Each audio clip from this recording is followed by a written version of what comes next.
si vous pouvez m'accorder 5 minutes, je travaille chez Bureau Veritas. Je suis le responsable de la coordination. Quand j'ai été nommé, 3 jours après, la maladie a commencé comme une paralysie des 2 pieds. Et c'est ce que vous voyez jusqu'aujourd'hui. C'est ce que vous voyez.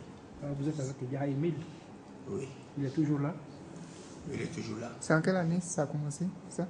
Oh, ça fait à peu près, l'année passée, ça fait à peu près, en novembre, ça fait un an. Donc c'est après votre nomination au service? Oui, j'étais d'abord chef d'équipe. Donc je suis passé au poste de superviseur général. Puis la maladie a commencé comme un bouton sur le pied. Et jusqu'à aujourd'hui, voilà ce que je suis devenu.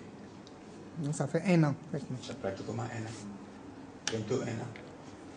Vous êtes allé à l'hôpital, on dit c'est quelle maladie? À l'hôpital, ils ont fait les examens, ils ont tout fait, on ne trouve rien du tout.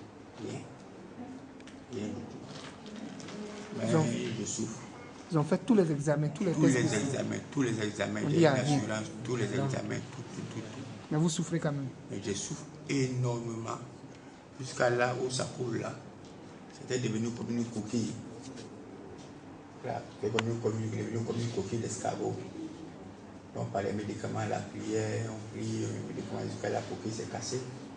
Et quand j'arrive maintenant à poser le pied un peu, et comme ma belle, elle est venue me voir, elle est de cette congrégation parce qu'elle est prise ici. Elle m'a demandé à ce qu'on vienne. C'est la première fois? Ouais, moi, c'est la première fois que Dieu fera. Dieu fera le miracle.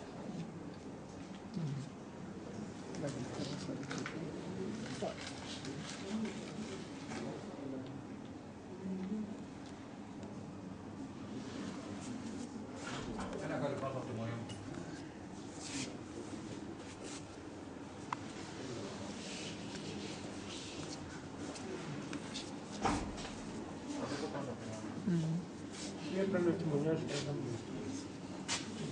Ok, Dieu te bénisse. Je venais te dire tout à l'heure que c'est ma voisine qui m'a... Bon, c'est ma voisine qui m'a envoyé ici. Si on peut le dire comme ça. Parce que mon fils qui ne se sentait pas bien, à son oreille plutôt qui coulait.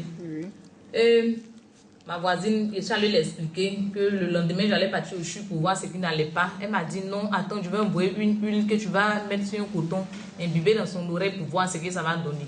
Donc elle a envoyé son huile. La différence c'était que pour elle était dans un bidon, je ne sais pas, en plastique. Et puis pour moi, il était dans une bouteille cassable. Donc je lui ai dit non, mais j'avais cette huile-là ici. Elle m'a dit non. Oui, c'est ça. Et quand il a pris l'huile, elle a dit prends l'huile, tu vas mettre dans le coton pour imbiber dans l'oreille de ton enfant. Le lendemain, si ça ne va pas, maintenant ce que tu peux faire, tu vas faire. Donc il a pris l'huile et puis j'ai mis sur le coton, comme elle a dit, imbiber dans son oreille. Le lendemain, quand on s'est réveillé, c'était comme si rien même ne s'était même passé. En tout cas, il a été guéri. Donc, c'est pourquoi aujourd'hui je suis là. Tu as dit tout à l'heure que tu avais de l'huile avant.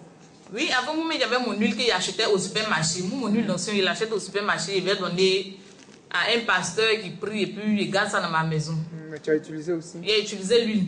Lui-même m'a demandé à ce qu'il mette l'huile, même sur un coton, pour mettre dans l'oreille de l'enfant à chaque fois au coucher.